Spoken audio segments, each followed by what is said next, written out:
Hello friends, कैसे हैं आप लोग। उम्मीद करता हूं आप ठीक होंगे और आपकी तैयारी बहुत अच्छी चलती होगी। आज मैं बात करने वाला हूं यूपी ट्रिपल एससी पैट 2022 की, जिसकी आवेदन प्रक्रिया पूर्ण हो चुकी है और उसका जो एग्ज़ाम है वो 18 सितंबर 2022 को शेड्यूल किया गया है। तो अब से आपके पास सिर्फ 50 दिन हैं और इस 50 दिन में आप अपनी तैयारी को बहुत अच्छे से बेहतर कर सकते हैं। उसके लिए सबसे पहले मैं आज आपको एक बहुत ही महत्वपूर्ण चीज़ कराने जा रहा हूं और वो है यूपी ट्रिपल एससी पैट 2022 का सिलेबस। क्योंकि ये एक बहुत ही महत्वपूर्ण परीक्षा है और इससे अगर आप इसमें स्कोर अच्छा कर सकते हैं तो इसके बाद आप बीडीओ, जूनियर असिस्टेंट वगैरह की कई ऐसी वैकेंसी हैं जिसमें आपको अप्लाई के लिए एलिजिबल माना जाएगा। तो आइए यूपी ट्रिपल एससी पैट 2022 का सिलेबस स्टार्ट करते हैं। सबसे पहले अगर हम बात करें भारतीय इतिहास की, तो भारतीय इतिहास से आपके जो क्वेश्चन आते हैं वो 4 से 5 क्वेश्चन होते हैं। मीन्स 5 नंबर का भारतीय इतिहास से पूछा जाएगा। सेकंड नंबर पे अगर हम बात करें तो भारतीय राष्ट्रीय आंदोलन बहुत ही इम्पोर्टेंट सेक्शन होता है इतिहास का। इतिहास से ही इसमें से 5 क्वेश्चन पूछे जाएंगे जो कि स्वतंत्रता संबंधित होंगे एवं स्वतंत्रता से पहले जितने भी मतलब आंदोलन हुए हैं भारत में, जो भी आंदोलन हुए हैं, चाहे वह सविनय अवज्ञा आंदोलन हो, चाहे भारत छोड़ो आंदोलन हो, चाहे उससे पहले रॉलेट एक्ट हो, इससे रिलेटेड जितनी भी घटनाएं हैं सब इसी में आएंगी और इसी से रिलेटेड क्वेश्चंस आते हैं। तो आपको भारतीय राष्ट्रीय आंदोलन से 5 क्वेश्चन देखने को मिलेंगे। थर्ड नंबर पे अगर हम बात करें भूगोल की, भूगोल का अपने आप में एक बहुत ही महत्वपूर्ण स्कोरिंग सब्जेक्ट माना जाता है। इसमें आपको नॉर्मली पृथ्वी एवं भारत का भूगोल से रिलेटिव होता है और भारत के भूगोल में झील, नदियाँ आदि पठार जो होते हैं उससे रिलेटिव क्वेश्चंस आते हैं और ये 5 नंबर कैरी करता है। अगर हम बाद में अगर चौथे नंबर पे बात करें तो आता है भारतीय अर्थव्यवस्था। भारतीय अर्थव्यवस्था में आपकी योजनाएं एवं अर्थव्यवस्था, इकोनॉमिक्स से संबंधित बैंकिंग सेवा हो, चाहे प्राथमिक, द्वितीयक, तृतीयक क्षेत्र हो, उससे रिलेटेड क्वेश्चंस आते हैं और ये भी 5 नंबर कैरी करता है। ये भी अपने आप में पैट के हिसाब से बहुत ही इंपॉर्टेंट सेक्शन माना जाता है। फिफ्थ नंबर पे बात करें प्रारंभिक गणित।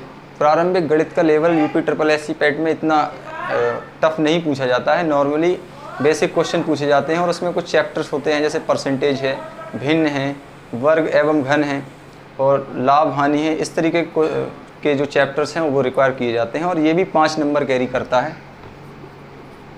आगे हम मैथ से रिलेटेड कुछ ग्राफिकल क्वेश्चंस की बात करेंगे जो कि बहुत ही इंपॉर्टेंट सेक्शन माना जाता है यूपी ट्रिपल एससी पैट के लिए, जिसमें लगभग 20 क्वेश्चन ग्राफ और तालिका से आते हैं, इसलिए जो कि बहुत ही ज़्यादा स्कोरिंग सब्जेक्ट हो जाता है। नेक्स्ट अगर हम बात करें सामान्य हिंदी, तो सामान्य हिंदी से आपके नॉर्मली 5 क्वेश्चन पूछे जाते हैं और इन 5 क्वेश्चंस की अगर हम बात करें तो ये आपके नॉर्मली विलोम शब्द है और उसमें हिंदी में जितने भी जो क्वेश्चंस आते हैं विलोम शब्द है, पर्यायवाची शब्द है, वाक्य आदि की पहचान करना, ये इससे रिलेटेड होता है। और अगर हम बात करें अपठित गद्यांश की, तो अपठित गद्यांश भी बहुत इंपॉर्टेंट सेक्शन हो जाता है। अपठित गद्यांश की अगर हम बात करें तो ये भी अपने आप में हिंदी का एक बहुत ही महत्वपूर्ण सेक्शन माना जाता है और ये भी 2 इसमें अपठित गद्यांश आते हैं और ये 10 नंबर कैरी कर लेता है। 2 अपठित गद्यांश होंगे, उन गद्यांश में आपको 2 पैराग्राफ दिए गए होंगे। उन पैराग्राफ से प्रत्येक पैराग्राफ से 5 क्वेश्चन पूछे जाएंगे और आपको उस पैराग्राफ से उत्तर सेलेक्ट करके अपने उत्तर देना है। नेक्स्ट अगर हम बात करें सामान्य अंग्रेजी, तो सामान्य अंग्रेजी 5 नंबर कैरी करता है। इसमें या तो 5 नंबर आपके टोटली एक पैराग्राफ से हो जाएगा, अदरवाइज़ ये भी हो सकता है कि पैराग्राफ दिया गया हो उससे 3 क्वेश्चन पूछे और 2 क्वेश्चन आपसे अदर साइड से पूछ ले, जैसे एंटोनिम हो गया, सिनोनिम हो गया। टोटल इंग्लिश 5 क्वेश्चन कैरी कर जाता है। नेक्स्ट अगर हम बात करें ग्राफ की व्याख्या, तो ग्राफ की व्याख्या ये मैथ का बहुत ही इंपॉर्टेंट सेक्शन है। ग्राफ की व्याख्या 10 नंबर कैरी करता है और इसमें 2 ग्राफिकल क्वेश्चन पूछे जाएंगे। प्रत्येक ग्राफ 5 क्वेश्चन कैरी करता है और इसमें अगर आपकी बात करें तो 2 प्रश्न होंगे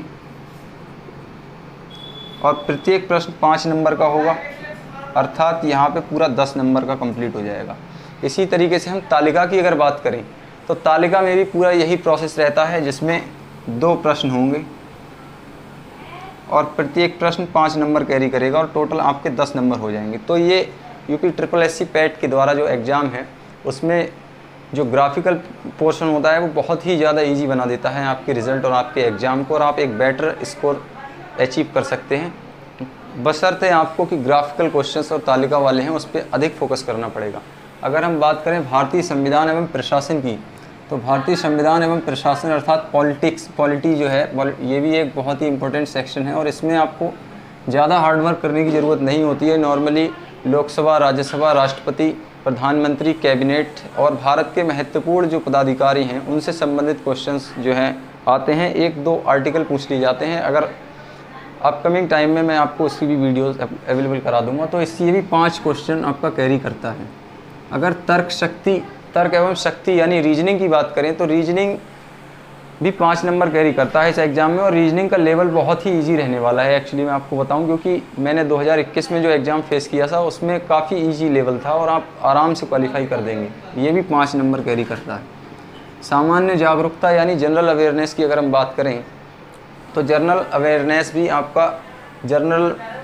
की अगर हम बात करें तो सामान्य जागरूकता जिसको बोल सकते हैं, तो ये भी आपका 10 नंबर कैरी कर जाता है। और ये इसका मैं पोर्शन बताऊं आपको, ये देश के महत्वपूर्ण संस्थान, देश के महत्वपूर्ण विज्ञान से रिलेटिव एवं सामान्य विज्ञान अर्थात देश की सीमा, देश से रिलेटिव कुछ अन्य देश एवं हमारे देश से रिलेटिव जो सीमाएं साझा करते हैं उनकी अगर हम बात करें तो वो आपके सब सामान्य जागरूकता में देखने को मिलता है। देश एवं विदेश से रिलेटिव जितनी भी जीके या जनरल नॉलेज बोल सकते हैं वो इसी में आ जाती है और आपके 10 नंबर कैरी हो जाते हैं।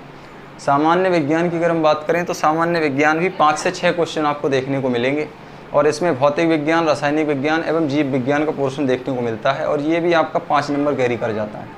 इसका लेवल भी ज़्यादा टफ नहीं होता है। अब मैं आपको बताऊँ, ये आपका कंप्लीट सिलेबस है जो कि मैंने दिखाया। एक बार मैं फिर से रिपीट कर रहा हूँ। भारतीय इतिहास 5 नंबर, भारतीय राष्ट्रीय आंदोलन 5, भूगोल 5 नंबर, भारतीय अर्थव्यवस्था, प्रारंभिक गणित, सामान्य हिंदी, अपठित गद्यांश, सामान्य अंग्रेजी, ग्राफ की व्याख्या, तालिका की व्याख्या, भारतीय संविधान एवं प्रशासन, तर्क एवं शक्ति, सामान्य जागरूकता, सामान्य विज्ञान। तो ये आपका ओवरऑल 100 नंबर कैरी करता है और अगर आप कंप्लीट इस पर फोकस करेंगे तो मैं गारंटी लेता हूं कि आप 85 प्लस, अगर आप इस सिलेबस को अच्छे से समझ लेंगे तो 85 प्लस स्कोर बहुत ही आसानी से कर पाएंगे। और उम्मीद करता हूं आपको ये वीडियो अच्छी लगी होगी। अगर वीडियो अच्छी लगी हो तो चैनल को सब्सक्राइब करिएगा और बेल आइकन को क्लिक करिएगा, जिससे कि नेक्स्ट हमारी कोई भी अपडेट हो तो सबसे पहले आपके पास पहुँचे। वीडियो को लाइक एंड शेयर करिएगा और बहुत बहुत धन्यवाद। और किसी तरीके की आपकी कोई भी अपडेट चाहिए हो तो कमेंट सेक्शन में ज़रूर बताइएगा। Thank you.